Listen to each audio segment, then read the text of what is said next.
Hey, welcome back to the Nets. Unbiased views, they're fast, they're furious.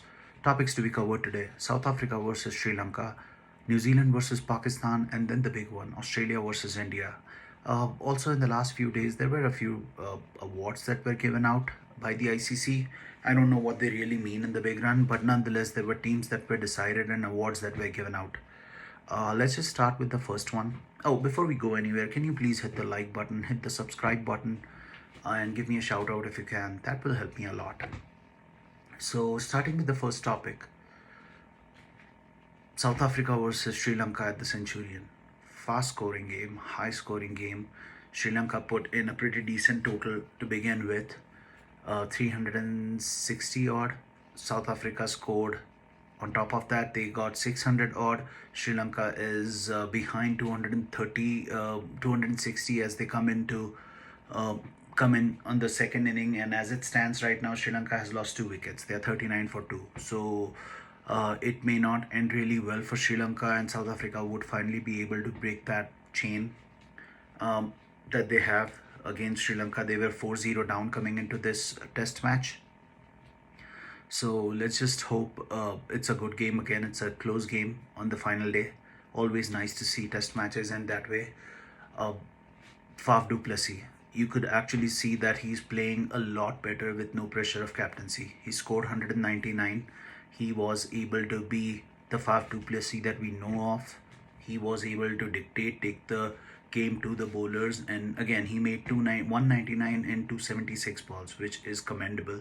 Considering a high scoring game, you had to be high scoring just to make sure that you get back into the game. South Africa so far was always chasing the game, but now suddenly with Faf du Plessis' acceleration, they are back in the game and they are pretty much, they have one foot in on the victory. So let's just hope that the game continues and it's a good game to end with.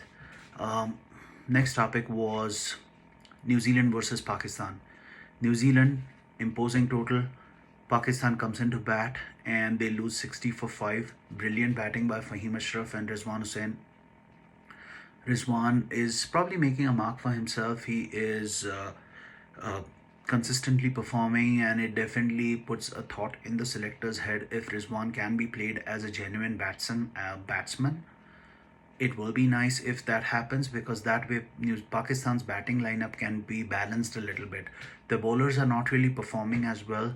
Abbas is bowling too many balls that can be let go. Yes, the numbers look brilliant: 23 overs, 12 maidens, and 40 runs, and it looks great on paper. But the wickets column is, as long as there is not much significant happening on the wickets column, that bowling effort doesn't really count. Considering Abbas was considered as a genuine wicket taker during this tour, they were hoping Abbas and Shaheen um, will be the wicket takers, and Naseem Shah would be an attacking bowler who bowls in spurts 3 or 4 overs and tries to rattle the batsman. So far, that hasn't happened. Wagner and Saudi and Bolt have dominated this test match. Though a bit of a question mark on Williamson's captaincy. If you have got a team at 60 for 5, you don't really let the foot off the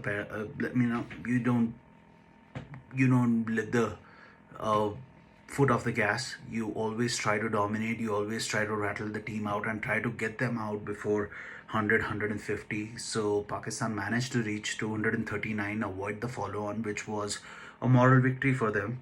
They would feel a little bit confident going in on day 4 and day 5. New Zealand still hold the upper hand, but Pakistan and their inconsistencies, it's strange. You never know with what happens with this Pakistan team. Let's move on to the third topic, the big one, Australia versus India. So things that have to be talked about: Rahani's captaincy, extremely aggressive, tried to keep attacking the batsman over and over, and they definitely seem to have a plan for Smith and Labuschagne. And Smith is a class act. We all know that. He will adjust. We all know that as well. But while it lasts, it does look brilliant that a team is actually planning for the best batsman. Let's just face it, it's either him or it's Williamson when it comes to the test format. And yes, I might get some slack for not backing Kohli here. But nonetheless, when you look at technique and look at consistency overall, I think Smith and Williamson are a touch bit ahead of Kohli in the test format. Kohli is miles ahead in limited overs edition when it comes to both these batsmen. But nonetheless, they seem to have a plan against Smith, against Labuschagne as well. Ashwin is bowling at the top of his game. This is probably the best we have seen Ashwin bowl overseas. But the thing that fascinates me is Bumrah's bowling as well. Siraj, who has stood up and is bowling like he's no newcomer, and it kind of highlights the domestic structure that we have put in place. Somebody like Siraj, who's replacing Shami, doesn't really make you believe that somebody like Shami is being missed. And yes, second innings, Shami is an absolutely amazing bowler, and he probably outshines Bumrah in the second innings as well. But so far, all the players and all the team members have put their hands up and tried to step in whenever they can. Yadav's injury is definitely a concern, but I hope it's not something major and he still steps up and plays the last whatever time frame it will be for tomorrow. It will be good to have him back. Things that we have to talk about is Pant behind the wickets. He is trying to get into their heads, that's for sure. You see the Australian batsmen rattle, they are a bit annoyed with Pant's continuous chirping behind. And this is probably the difference between Pant and Saha. Saha is a better keeper, no questions asked. But Pant, with his theatrics behind the stumps, is the difference maker. He is probably able to get into their head. Another big shout out to the way the Indian quicks have been bowling the bouncers. They have been at the Aussie batsmen all the time, and it seems like the bouncer was a lot better capitalized by the Indian bowlers than it was by the Australians. So now that they are 6 wickets down and 2 runs ahead, I hope we come in and finish it quick, and it will be karmic justice if we have to chase 36 in the second innings. It will be nice to do. Chase down 36 and do it without losing any wickets. It will just be a stamp. That number 36 has stuck with us now. So that being said, Rahane's captaincy again, I did mention about it, but I will say it again, exemplary, brilliant captaincy. And last but not the least, let's just jump on to the last topic, which is the ICC awards. I do not really understand what the concept of these awards are for, but nonetheless, when ICC makes a statement like this, that from the calendar year of 2011 to 2020, these are the players that stood out, it becomes a little bit of a question mark as to what is being considered for adding players to this list. I feel that there were some notable absentees. Brendan McCullum doesn't find a spot is a little